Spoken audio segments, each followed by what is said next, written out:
तो आज हम लोग बात करेंगे 802 स्टैंडर्ड्स की। इससे पहले लेक्चर में हम लोगों ने बात कर ली थी इंफ्रारेड वर्सेस रेडियो ट्रांसमिशन की, और इसके अलावा हमने बात करी थी वायरलेस लैन में radio versus infrastructure and ad hoc versus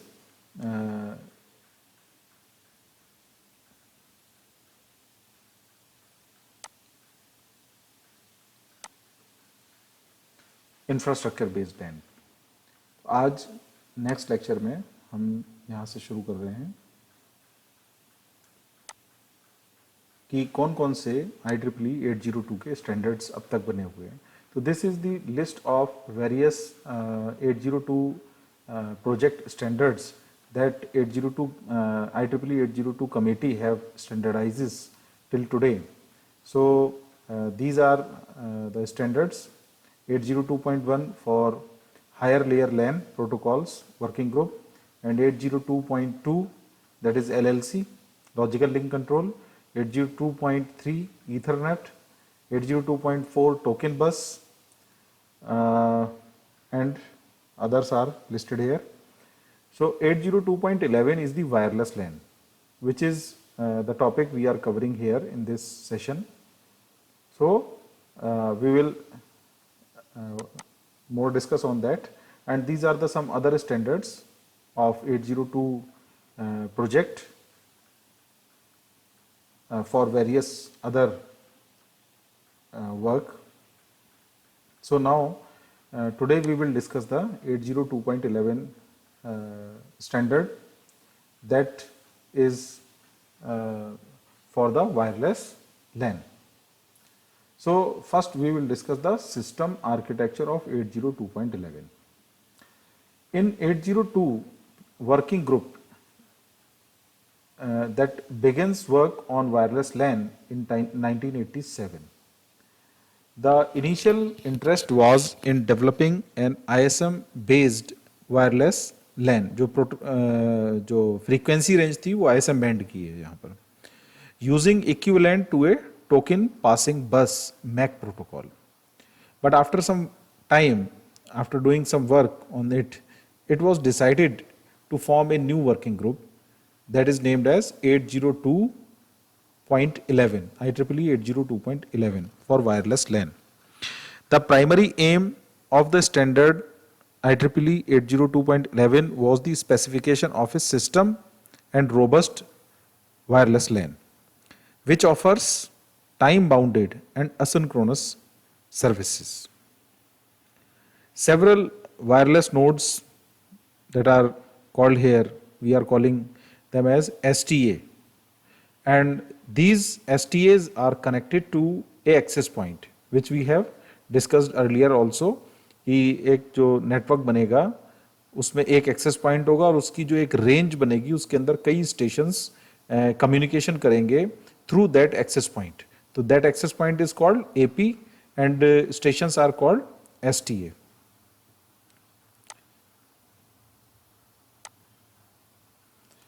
Okay, so the stations and the access point which are within the same radio coverage form a basic service set, and that is called BSS.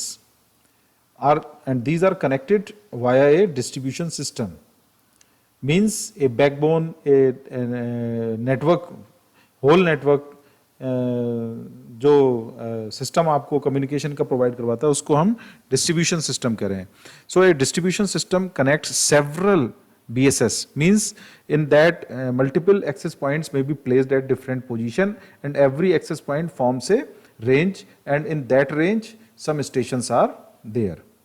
So these stations access through access point to form a single network, and thereby extends the wireless coverage area.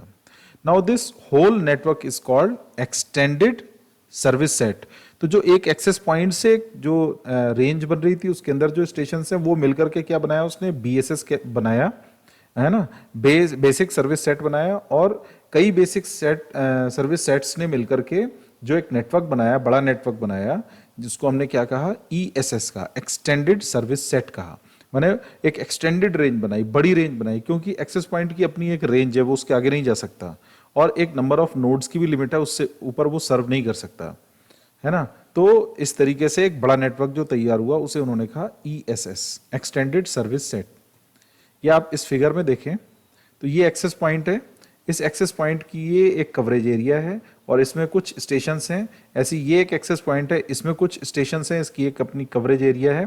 जैसे यहाँ पर 2 stations दिखाए गए हैं, STA1, STA2, यहाँ पर कुछ node इधर दिखाए गए हैं। तो ये एक BSS है, ये एक BSS है, और ये मिलकर के, है ना, ये डिस्ट्रीब्यूशन सिस्टम है। यहाँ पे कैसा भी हो सकता है, ये इंफ्रास्ट्रक्चर बेस्ड भी हो सकता है, एडहॉक बेस्ड भी हो सकता है, जो भी है।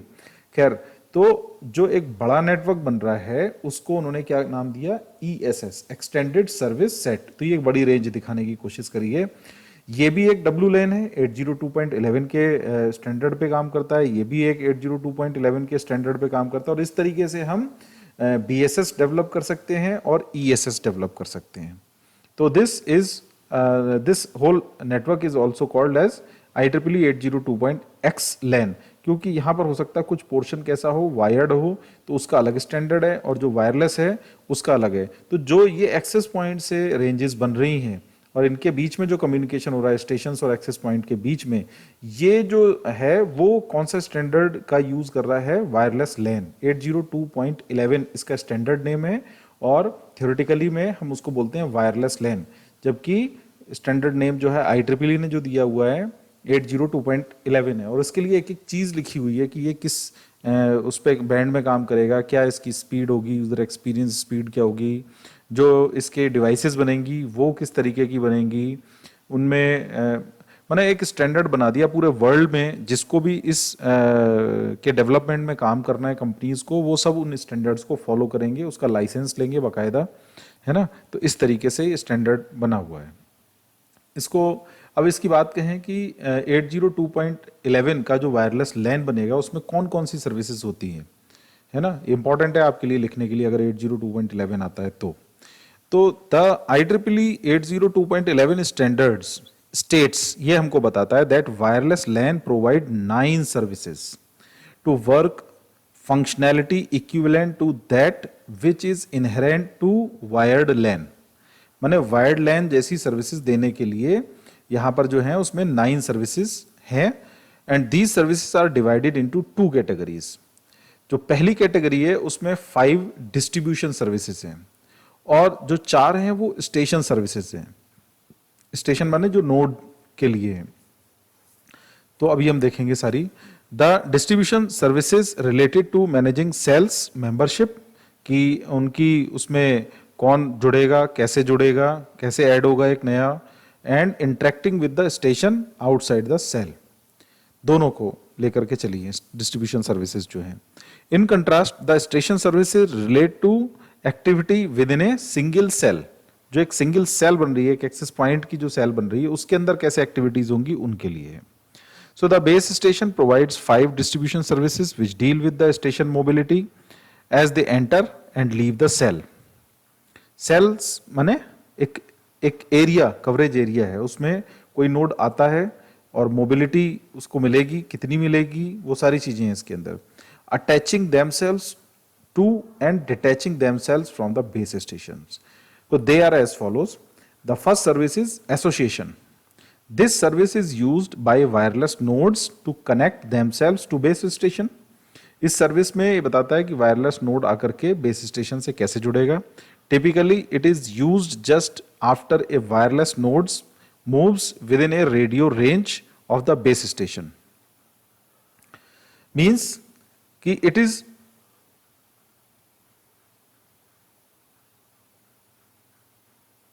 कि ये रेडियो रेंज में कैसे मूव करेगा, कैसे कनेक्ट होगा जब पहली बार हो रहा है तब।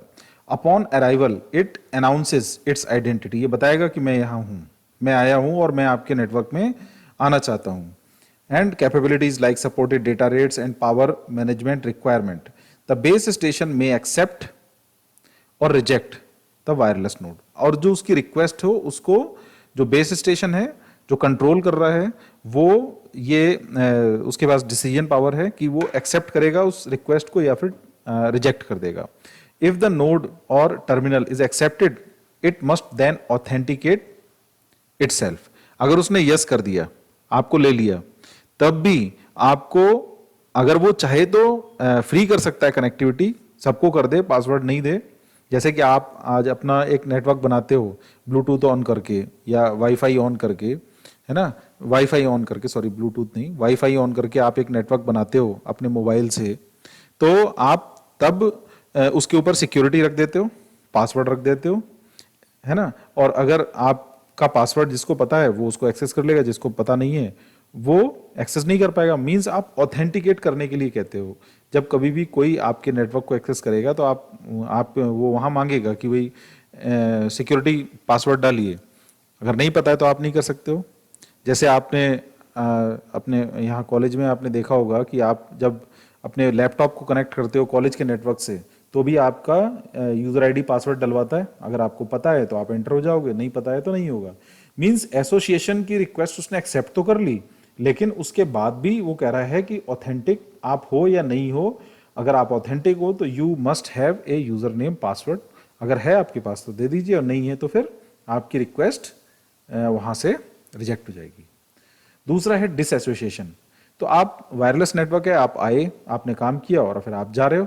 जब आप जा रहे हो तो वो एसोसिएशन क्या होगी, डिसएसोसिएशन होगा, वहां पे लिंक टूटेगा आपका, है ना। तो वो उसको भी मेंटेन करेगा जो बेस स्टेशन है ना। बेस स्टेशन एसोसिएशन को भी जब एक्सेप्ट कर रहा है हर एक की ऑथेंटिसिटी चेक करके, तो फिर डिसएसोसिएशन भी मेंटेन करता। आइदर द वायरलेस नोड और बेस स्टेशन में डिसएसोसिएट, दोनों हो सकते हैं। बेस स्टेशन की सर्विसेज भी कभी बंद हो सकती हैं।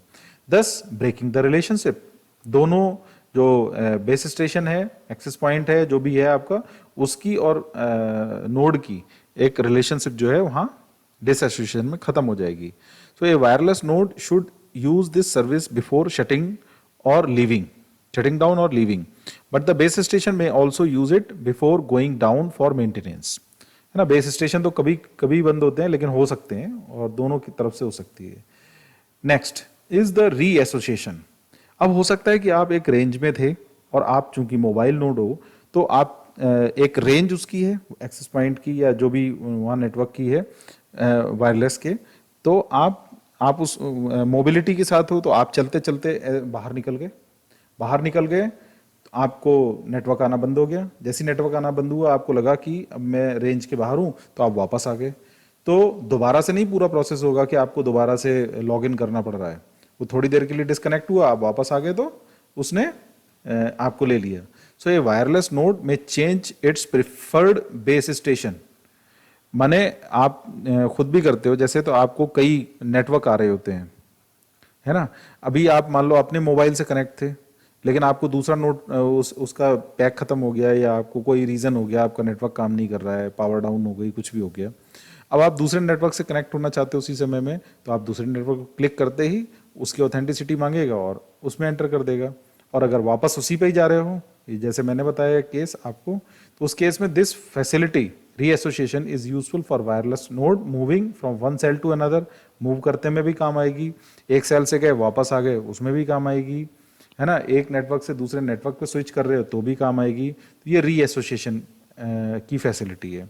If it is used correctly, अगर इसको ठीक से यूज करते हो, no data will be lost as a consequence of handover. माने एक सेल से आप दूसरे सेल में जा रहे हो तो आपका हैंडओवर हो जाएगा सक्सेसफुल, और वापस आ रहे हो तो उधर से इधर आ जाएगा, तो डेटा लॉस नहीं होगा, कॉल आपकी चलती रहेगी, आप एक्सेस नेटवर्क को बराबर करते रहोगे, भले ही आपने नेटवर्क स्विच करके एक नेटवर्क से आप दूसरे नेटवर्क पे चले गए। बहुत इंपॉर्टेंट सर्विस है। तीन हो गई अभी तक, एसोसिएशन, डिसएसोसिएशन और रीएसोसिएशन। फोर्थ सर्विस है इसकी distribution. This service determines how to route frames sent to the base station. अब है ना कि पैकेट कैसे आएंगे उसकी बात कर रहे हैं। If the destination is local to the base station, the frames can be sent out directly over the air, otherwise they will have to be forwarded over the wired network. अगर मान लीजिए वो जो एक एक्सेस पॉइंट था उसमें 3 node दिखाए थे हमने, मैं दिखाता हूं वापस आपको। इसमें एक नोड 3 STA3 STA4 से अगर कम्युनिकेशन कर रहा है तो कहीं वायर्ड नेटवर्क को यूज करने की जरूरत नहीं है, यहीं से जो है कनेक्ट हो जाएंगे दोनों और डाटा ट्रांसफर कर लेंगे। लेकिन अगर STA3 STA1 से कम्युनिकेशन करना चाहता है तो इसको वायर्ड नेटवर्क के थ्रू यहाँ पर वो डाटा भेजना पड़ेगा, ये बात ये कह रहे हैं। So this service determines how to route frames sent to the base station. If the destination is local to the base station, the frames can be sent out directly over the air. Otherwise, they will have to be forwarded through over the wired network. So this is the distribution services. Next is the integration. So if a frame needs to be sent through a non-802.11 network with a different addressing scheme or frame format, this service handles the translation from 802.11 format to the format required by the destination network. जैसे कि आपने देखा कि यहाँ पर एक ये था, इधर हमने नहीं करे, यहाँ पे एक 802.x का लैन है, उसमें हो सकता है कुछ वायर्ड नोड्स कनेक्ट हैं। तो अगर एक STA किसी वायर्ड नोड पर कुछ भेजना चाहता है या दोनों कुछ किसी तरीके का एक्सचेंज करना चाहते हैं डेटा का, तो 802.11 के जो फ्रेम स्ट्रक्चर होगा वो अलग है और जो वायर्ड का स्टैंडर्ड वहां ले रखा है उन्होंने उसका स्ट्रक्चर अलग है। तो दोनों के बीच में जो फॉर्मेट का चेंज होता है उसको मीट आउट करने के लिए या उसको कन्वर्जन करने के लिए, एक तरीके से हम कहें फॉर्मेट कन्वर्जन करने के लिए इस इंटीग्रेशन सर्विस का यूज होता है। तो ये 5 हमारी क्या है डिस्ट्रीब्यूशन सर्विसेज हैं 802.11 स्टैंडर्ड के अंदर जो डिफाइंड है, स्टैंडर्ड के अंदर डिफाइंड है। नेक्स्ट है इसमें 4 station services. Next are the 4 station services. Now the remaining 4 these 4 services are intra cell. Intra cell माने एक सेल के अंदर काम कैसे होगा उसके ऊपर है। They are used after association has taken place, association हो गई, डिस्ट्रीब्यूशन सर्विस के जरिए सक्सेसफुली हो गई, एंड आर एज फॉलोज। तो अब ये 4 जो है सर्विस चलेंगी।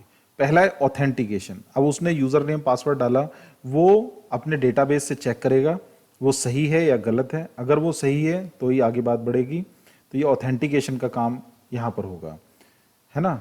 Wireless communication can easily be sent और रिसीव्ड बाई अनऑथराइज्ड स्टेशंस, करा जा सकता है।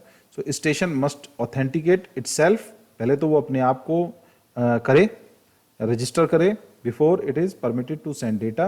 When wireless node accepted into its cell, the base station sends a special challenge frame to it to see if wireless nodes know the secret key or password that has been assigned to it. It proves its knowledge of the secret key by encrypting the challenge frame and sending it back to the base station. मतलब जैसे ही आप association होगी उसके बाद आपको एक वो वहाँ पर एक चैलेंज फ्रेम आएगा जिसमें वो कहेगा कि एंटर द की। आपके मोबाइल पे भी आप करते हो या लैपटॉप पे करते हो तो आपको आता होगा। किसी और के में जाओगे तो तुरंत पूछेगा आपसे की डालिए।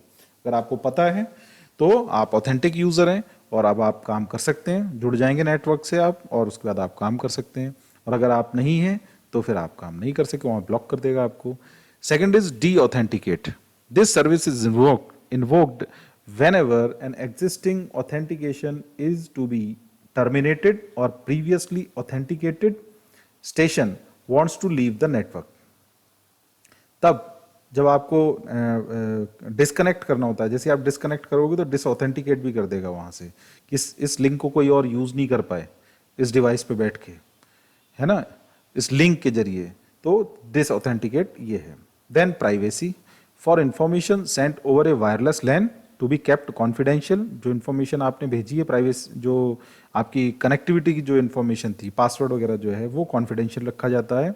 और जो आपका पासवर्ड है नेटवर्क के अंदर वो एनक्रिप्टेड फॉर्म में सेव किया जाए, ऐसा स्टैंडर्ड ने कहा है। तो जितने भी इसको डिवाइसेस में कंपनीज ने इम्प्लीमेंट किया है वहाँ पे पासवर्ड जो आपका है वो हमेशा एनक्रिप्टेड फॉर्म में होता है। सो this service manage the encryption and decryption दोनों। और जो एडमिन है वो उसको डिक्रिप्ट करके देख सकता है, अदरवाइज कोई और अकाउंट से नहीं देखा जा सकता वो। Then is the data delivery. So finally 802.11 naturally provides a way to transmit and receive data Since 802.11 is modeled on Ethernet and transmission over Ethernet is not guaranteed to be 100% reliable, as well as transmission over 802.11 is not guaranteed to be reliable also. Higher layer must deal with the detecting and correcting errors. सारा काम ये नहीं कर लेगी, ये transmission का काम कर रही है और उसकी डिलीवरी हो डाटा लिंक लेयर और उसके ऊपर जो भी लेयर्स होती हैं उन सब का मिलकर के काम होता है. अकेले 802.11 है वो ये 9 सर्विसेज के थ्रू आपको सर्विस प्रोवाइड करवाता है. सब कुछ रिलायबिलिटी और 100% गारंटी की बात कहेंगे तो उसमें दूसरी लेयर्स का भी रोल होता है. वो अकेला ये रोल प्ले नहीं कर सकता पूरे कम्युनिकेशन का. तो इस तरीके से ये डेटा डिलीवरी के ऊपर उन्होंने स्टैंडर्ड में जो लिखा हुआ है वो ये है. ठीक है, अब हम बात करते हैं कि 802.11 का जो प्रोटोकॉल आर्किटेक्चर है, जो आप जानते हैं कि कोई भी सर्विस डिजाइन की गई है तो उसके कुछ अपने रूल रेगुलेशन है कि ये यहाँ कैसे होगा, कौन से फ्रीक्वेंसी रेंज में होगा, क्या होगा. तो वो सब प्रोटोकॉल आर्किटेक्चर में उन्होंने दिया है. तो the figure given below shows the view of 802.11 protocol architecture. The physical layer corresponds to the, मैं दिखा देता हूँ आपको पहले. जो फिजिकल लेयर है, नीचे वाली जो लेयर है वो OSI की फिजिकल लेयर के जैसी है, but the data link layer in all 802.x protocol is split into 2 और मोर सब लेयर. सब में जितने भी स्टैंडर्ड है सब में स्प्लिट की गई है. In 802.11 the MAC sub layer determines how the channel is allocated. Channel कैसे एलोकेट किया जाएगा वो उन्होंने मैकेनिज्म उसका दिया हुआ है. That who gets the transmit next. अब अगर एक साथ कई आ गए है ना तो वो कितनों को लेके जा सकता है और जो दूसरे रह जाएंगे वो क्यू किस तरीके से क्रिएट होगी, उनको कब मिलेगा और किस तरीके से उनको चैनल एलोकेशन होगा, इसके लिए यहाँ पर मैक लेयर काम कर रही है. सो इन 1997 802.11 standard specifies 3 transmission techniques allowed in the physical layer. First is the infrared. जो इंफ्रारेड की रेंज आपको पता है, इंफ्रारेड हमने पढ़ा था पहले, तो 800 से 900 नैनोमीटर की वेवलेंथ है इसकी, है ना. या फ्रीक्वेंसी रेंज कहें तो 10 टू द पावर 12 से 10 टू द पावर 14 हर्ट्ज की फ्रीक्वेंसी रेंज है. The other two use short range radio frequency at 2.4 gigahertz ISM band and use frequency hopping spread spectrum. जो दो हैं बाकी की, उनमें से एक यूज कर रही है FHSS frequency hopping spread spectrum, माने स्प्रेड स्पेक्ट्रम टेक्नोलॉजी यूज कर रही है फॉर दैट, है ना. और दूसरी वाली जो है वो DSSS direct sequence spread spectrum technology use कर रही है. माने दोनों में स्प्रेड स्पेक्ट्रम यूज हो रहा है, एक में FHSS है फ्रीक्वेंसी हॉपिंग है और दूसरे में डायरेक्ट सीक्वेंस है.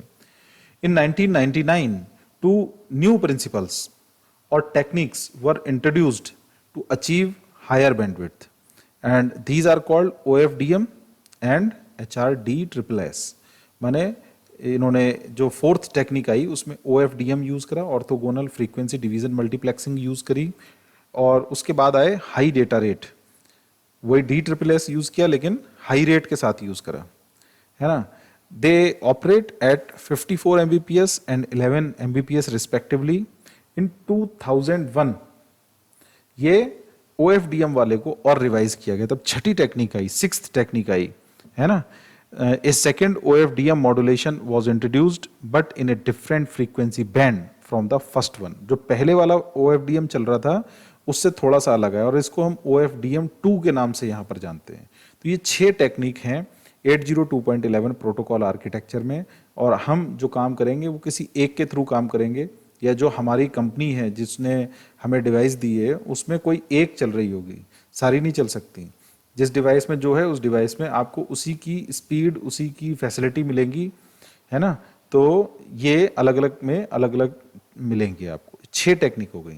तो आप देखेंगे यहाँ पर यहाँ बताया हुआ है 802.11 जो पहला वाला था इंफ्रारेड के साथ था, जिसमें 800 से 900 NM या 10 टू द पावर 12 से 10 टू द पावर 14 हर्ट्ज की फ्रीक्वेंसी यूज हो रही थी. इंफ्रारेड टेक्नोलॉजी यूज करी गई थी, इसको बोला गया 802.11. और स्पीड 2 मिलेंगी आपको यहाँ पर 1 Mbps और 2 Mbps, 2 मोड में है. फिर 802.11 ही आया with FHSS frequency hopping spread spectrum technology के साथ. ये ISM बैंड लगा 2.4 गीगाहर्ट्ज का, और इसमें भी दो स्पीड ही मिली हैं आपको, 1 Mbps और 2 Mbps। फिर आया 802.11 with direct sequence spread spectrum, इसमें भी ISM बैंड यूज हुआ और दो स्पीड मिली। फिर जो 1999 में दो वर्जन आए, मैंने आपको बताया, these are 802.11a and 802.11b। ए में OFDM यूज हुआ और बी में high rate direct sequence spread spectrum use हुआ। दोनों ISM के ही 5 गीगाहर्ट्ज वाले बैंड में चली, और स्पीड यहाँ पर निकली 3 to 54 Mbps की, और यहाँ पर दो स्पीड मिली हमें, एक तो मिली 5.5 Mbps की और दूसरी मिली 11 Mbps की, दो स्पीड मिली। उसके बाद जो 2001 में जिसमें OFDM2 टेक्नोलॉजी यूज करी गई, वो 802.11g कहलाती है, और ये ISM बैंड में 2.4 में ही यूज की गई, और स्पीड आप देखें तो 11 Mbps और 55 Mbps, दो स्पीड आपको मिली यहाँ पर।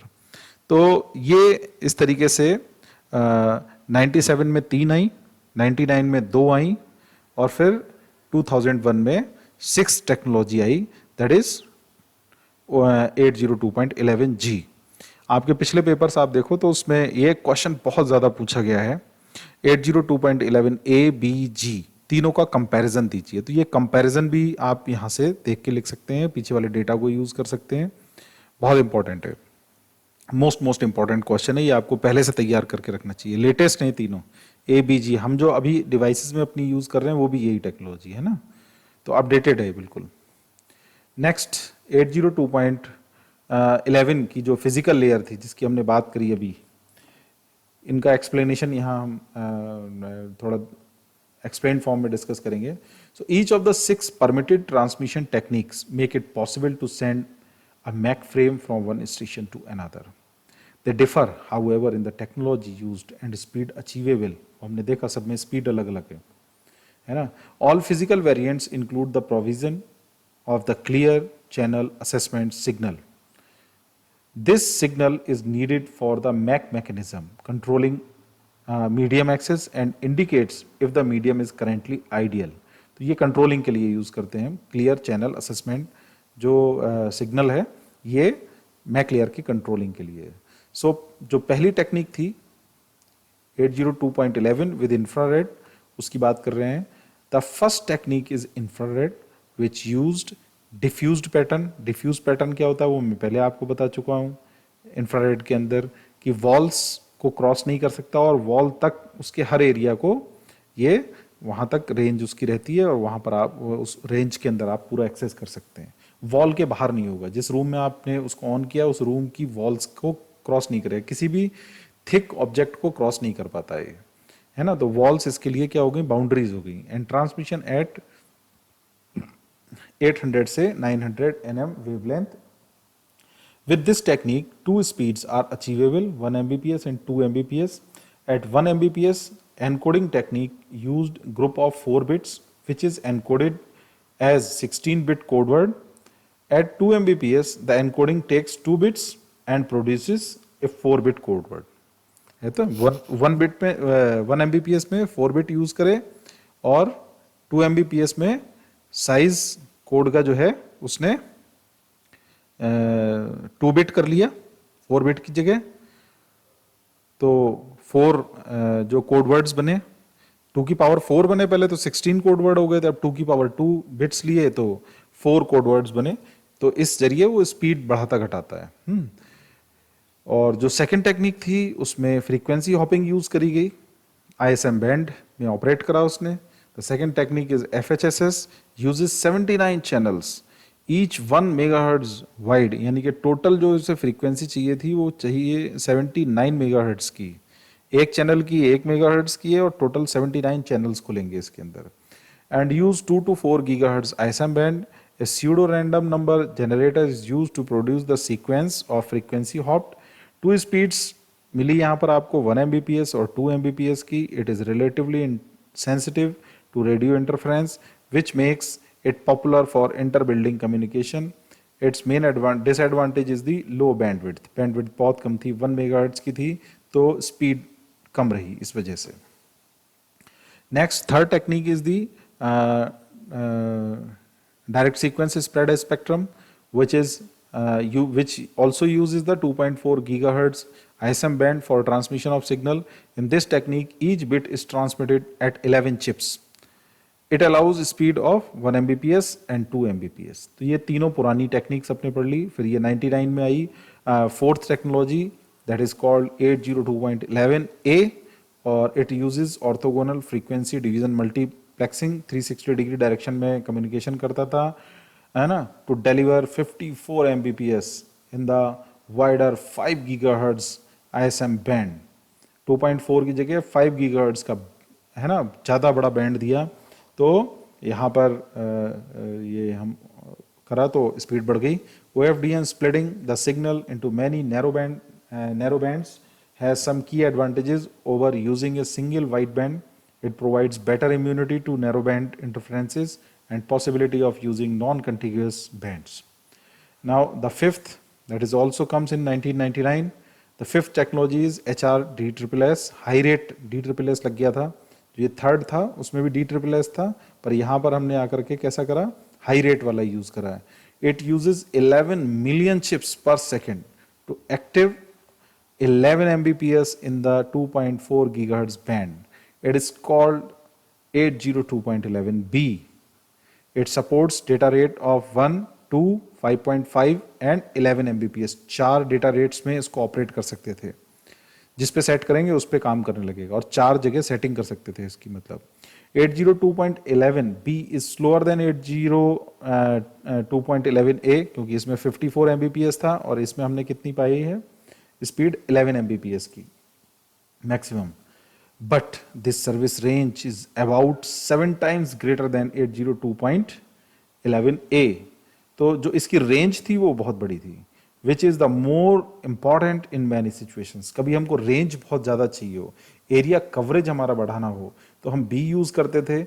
और हमें अगर स्पीड बहुत ज़्यादा चाहिए, रेंज कवरेज कम चाहिए, तो हम 802.11a को यूज़ करेंगे उसकी जगह. तो ये दोनों के बीच का कंपैरिजन है. अगर आप जब कंपैरिजन लिखोगे तो आप ये लिख सकते हो कि जब हमें रेंज ज़्यादा चाहिए तो हम 802.11b यूज़ करते थे, उसमें भी अच्छी खासी स्पीड मिल रही है उसके बाद भी. और जब आपको मतलब 4 रेंजेस के हैं, अगर सबसे छोटी रेंज में आएंगे तो 11 Mbps मिलेगा, उसके सेकंड स्टेज में जाएंगे तो 5.5 Mbps की स्पीड मिलेगी. रेंज और बढ़ाएंगे तो आपको 2 Mbps की मिलेगी. रेंज मैक्सिमम पे कर देंगे तो आपको 1 Mbps की स्पीड मिलेगी, लेकिन रेंज बहुत बड़ी मिलेगी उसके अंदर. Now the sixth technology which comes in 2001, it is using the second OFDM और OFDM-2, विच जैसा कि हमने फिगर में बनाया है, OFDM-2 ऐसे करके लिखते हैं, ये वाला, ये है ना, which is the enhanced version of the 802.11b called 802.11g, है ना. It uses OFDM modulation technique of 802.11a but operates in the narrow band. 2.4 gigahertz ISM band में ही ऑपरेट करता है. It provides the speed up to 54 Mbps. That is a very good speed. So this is all on this topic from my side on 802.11 wireless LAN. Okay, thank you.